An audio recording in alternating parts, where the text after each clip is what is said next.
Subscribe করুন বিটি alpha academy. শুরু করা যাক। 1 নম্বর example, x equal to third bracket first bracket a plus b whole square plus 3c whole cube third bracket close power a by b। এটাকে আমরা fourth রানে কীভাবে অনুবাদ করব তা আলোচনা করব। আমরা প্রথম ক্লাসে শিখেছিলাম ইংরেজি যে বর্ণগুলো আছে সেই বর্ণগুলোকে ফরট্রান প্রোগ্রামে সবসময় আমরা ক্যাপিটাল লেটার ইউজ করব। তো এটার সলিউশন বের করার জন্যে অবশ্যই আমাদের ব্যবহার করতে হবে ক্যাপিটাল এক্স। ইকুয়াল টু থাকলে আমরা ইকুয়াল টু ইউজ করব, এটা আমরা প্রথম ক্লাসেই শিখেছিলাম। আর যে ব্র্যাকেটই ম্যাথমেটিক্স টার্মে ইউজ করা হোক না কেন, ফরট্রান টার্মে নিতে হলে অবশ্যই সেটার জন্যে ফার্স্ট ব্র্যাকেট ইউজ করতে হবে। এখানে থার্ড ব্র্যাকেট আছে, এটার জন্য আমরা একটা ফার্স্ট ব্র্যাকেট নিলাম। ফার্স্ট ব্র্যাকেটের জন্য ফার্স্ট ব্র্যাকেট ইউজ করব। একটা যেহেতু বর্ণ, এই কারণে এটা ক্যাপিটাল লেটার ইউজ করব। প্লাস একইভাবে বি প্লাস, এটা সূচকীয় ফাংশান, এই কারণে সূচকীয় ফাংশানের ক্ষেত্রে আমরা শিখেছি ডাবল অ্যাস্টারিক ইউজ করব। 2 পাওয়ারটা আছে 2। এখানে আরেকটি কথা মনে করিয়ে দিই, আমাদের যদি কোনো নাম্বার আছে অর্থাৎ সংখ্যা আছে, সেটা যদি সূচকে থাকে তাহলে শুধু সেই সংখ্যাটাই ইউজ করব। 2 আছে 2 ইউজ করব। প্লাস থাকলে আমরা শিখেছিলাম প্লাস ইউজ করব। ফার্স্ট ব্র্যাকেট আছে ফার্স্ট ব্র্যাকেট ইউজ করব। 3 যেহেতু একটা সংখ্যা, এই কোনো সংখ্যা যদি কোনো বর্ণের সহগ হিসেবে ব্যবহার করি তাহলে অবশ্যই সেই সংখ্যাটা 0.0। সি আর 3 গুণাকারে আছে, এই কারণে আমরা অ্যাস্টারিক ইউজ করব। তারপরে সিটা স্মল লেটারে আছে, ক্যাপিটাল লেটারে নিয়ে যাব, ফার্স্ট ব্র্যাকেট ক্লোজ করব। একইভাবে পাওয়ার 3 আছে, পাওয়ার থাকলে আমরা জানি ডাবল অ্যাস্টারিক ইউজ করব। 3 আছে যেহেতু পাওয়ার, এই কারণে আমরা শুধু সংখ্যাটা ইউজ করব। এবার থার্ড ব্র্যাকেটটা ক্লোজ করে দেব। ফার্স্ট ব্র্যাকেট দ্বারা শুরু করেছিলাম, আবার ফার্স্ট ব্র্যাকেট দ্বারাই শেষ করব। এইটা আবার পাওয়ার আকারে আছে, পাওয়ার আকারে থাকলে আমরা জানি ডাবল অ্যাস্টারিক ব্যবহার করতে হবে। ডাবল অ্যাস্টারিক ব্যবহার করলাম। এখানে যেহেতু পাওয়ারটা ভগ্নাংশ আকার আছে, এই কারণে এখানে আমাদের আর একটা ব্র্যাকেট নিতে হবে ক্যাপিটাল এ, আর ভাগ আকারে থাকলে আমরা জানি সেটা স্ল্যাশ ব্যবহার হবে, স্ল্যাশ বি। আশা করি বুঝতে পেরেছেন। এবার আমরা আরেকটা উদাহরণ নিয়ে আলোচনা করব। সেই উদাহরণটা হচ্ছে 3 + 2a by b + 5 by c। এটার সলিউশন বের করব। এখানে দেখব আমরা এখানে কি সংখ্যা থাকলে আমরা জানি 3.0 প্লাস থাকলে প্লাস। এই ফাংশানটা একটা যৌগিক ফাংশান, এক কথায় লব বাই হর আকারে আছে, তাহলে এখানে আমরা আর একটা ব্র্যাকেট ইউজ করব। 2 আছে সহগ আকারে, এই কারণে 2.0। 2 এটা গুণ আকারে আছে, এই কারণে অ্যাস্টারিক এ। তারপরে ভাগ থাকলে আমরা জানি স্ল্যাশ ইউজ করব। এখানে আবার এখানে আমাদের জেনেছিলাম বর্ণ থাকলে সেটা ক্যাপিটাল লেটারে ইউজ করব।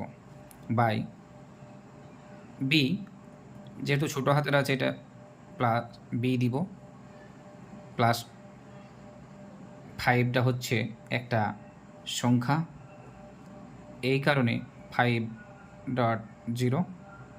এটা স্ল্যাশ দেয়া আছে, তাহলে ভাগ আকারে থাকলে আমাদের স্ল্যাশ ইউজ করতে হবে, স্ল্যাশ সি। এই ব্র্যাকেটের জন্য এই ব্র্যাকেট ক্লোজ করলাম, আবার এই ব্র্যাকেটের জন্য আরেকটা ব্র্যাকেট ক্লোজ করলাম। 3 নম্বর উদাহরণ, a - b modulus plus c by sine D.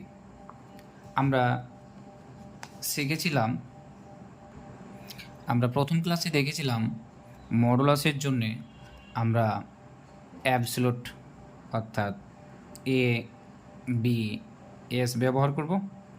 এই মডুলাসটার পরিবর্তে আমরা ফার্স্ট ব্র্যাকেট ব্যবহার করব। ছোট হাতের বর্ণগুলোকে বড় হাতের বর্ণে রূপান্তর করব মডুলাসের জন্য ক্লোজ করব ফার্স্ট ব্র্যাকেট দ্বারা। প্লাস থাকলে প্লাস ব্যবহার করব, বর্ণ থাকলে বর্ণই ব্যবহার করব ক্যাপিটাল লেটারে। যেহেতু এটা ভাগ আকারে আছে, ভাগ থাকলে আমরা জানি স্ল্যাশ ইউজ করব, সাইন থাকলে ক্যাপিটাল সাইন ব্যবহার করব, আর যে কোণটা থাকবে সেই কোণটাকে ব্র্যাকেটে ক্যাপিটাল লেটারে লিখব। এবার উদাহরণ 4 নম্বর, tan ইনভার্স log 10 ভিত্তি a plus 5b power n। তো আমরা জানি বিপরীত ত্রিকোণমিতিক ফাংশানের ক্ষেত্রে আমরা একটা লেটার নিব এ, ক্যাপিটাল লেটার এ। ট্যানের জন্যে ক্যাপিটাল ট্যান লিখে ফেলব। এই এটা কেন নিলাম? ইনভার্সের কারণে। এবার third bracket, second bracket, first bracket যাই থাক, আমরা ফার্স্ট ব্র্যাকেট ইউজ করব। লগ থাকলে আমরা লিখব এ লগ ক্যাপিটাল লেটার। 10 থাকলে ভিত্তি হিসাবে 10 থাকলে আমরা এটাকে 10ই লিখব। এখানে আমরা কোনো দশমিক ইউজ করব না। এখানে আবার ব্র্যাকেট আছে, ব্র্যাকেট ইউজ করব। বর্ণ আছে এ, একে ক্যাপিটাল লেটারে লিখব। প্লাস থাকলে প্লাস লিখব। 5 একটা যেহেতু সংখ্যা, এটা সহগ আকারে আছে, এটা 5.0 ব্যবহার করব। 5 বিটা গুণ আকারে আছে, এই কারণে একটা অ্যাস্টারিক ব্যবহার করব। বিটা ছোটো হাতের আছে, বড় হাতের ইউজ করব। ফার্স্ট ব্র্যাকেট ক্লোজ করে ফেললাম। আবার এনটা এখানে সূচক আকারে আছে, সূচক আকারে থাকলে আমরা জানি ডাবল অ্যাস্টারিক ইউজ করব। এখানে এন আছে পাওয়ার, এনটা ক্যাপিটাল লেটারে লিখে ফেলব। এই ব্র্যাকেটটা ক্লোজ করে দেব। তাহলে আমাদের সমাধান হয়ে গেল। Example 5, A to the power A plus x greater than or equal A plus 1, সূচক হিসেবে আছে এফ বাই জি। তাহলে আমরা জানি এ টু দি পাওয়ার এক্সের ক্ষেত্রে ই এক্স পি ইউজ করব, সব capital letter E X P. এক্সপোনেনশিয়ালের ক্ষেত্রে সূচক থাকলে এখানে আমরা একটা ব্র্যাকেট ইউজ করব, ছোটো হাতের আছে, বড় হাতের ইউজ করব। A plus X first bracket close করে দেব।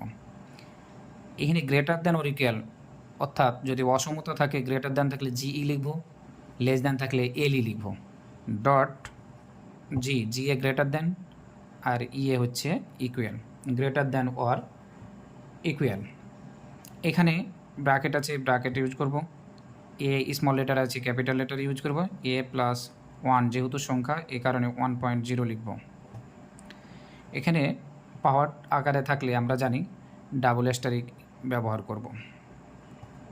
ডাবল অ্যাস্টারিক, এই পাওয়ারটা যদি ভগ্নাংশ আকারে থাকে তাহলে আমরা আরেকটা ব্র্যাকেট ইউজ করব, এফ স্ল্যাশ জি। এই ফার্স্ট ব্র্যাকেটটা ক্লোজ করে দিলাম। যেহেতু গ্রেটার দ্যান অর ইকুয়ালের পরে এই ফাংশনটা সূচকীয় আকারে আছে, এই কারণে এইখানে আরেকটা ব্র্যাকেট ইউজ করব। এবার উদাহরণ 6 নম্বরটা প্রায় এক্সাম্পল 3-এর মতো, এটার সাহায্যে এক্সাম্পল 6 নম্বরটা আপনারা হোমওয়ার্ক করবেন। পরবর্তীতে আরও ভিডিও পেতে আমার চ্যানেলটি সাবস্ক্রাইব করুন।